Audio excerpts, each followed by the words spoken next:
Esta mascarilla es algo que puedes hacer en tu casa. Te lleva 1 a 2 minutos para hacerlo. Lo hice esta mañana, tal vez no sea tan bonito, pero lo hice.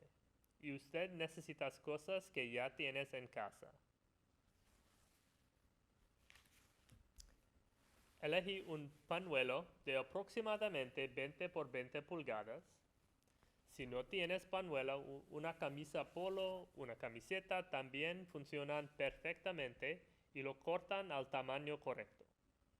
Usted necesita algo diademas.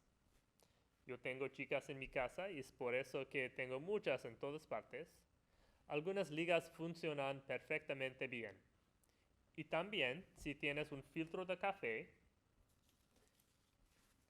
y unas tijeras para cortar. Lo primero que debes hacer es doblar por la mitad, así. Toma tu filtro de café, con cualquier tamaño puedes hacerlo. Todo lo que tienes que hacer es abrirlo.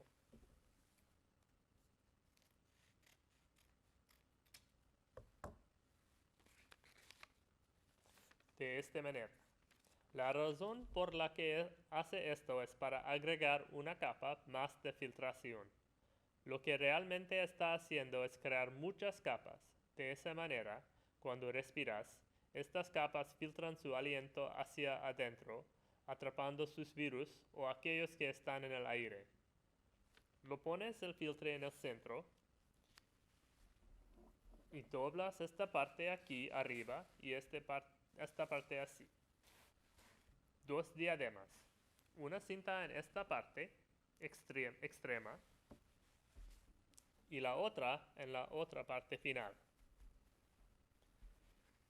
Y dobla estas partes para adentro. Tienes que ajustarla a tus oídos.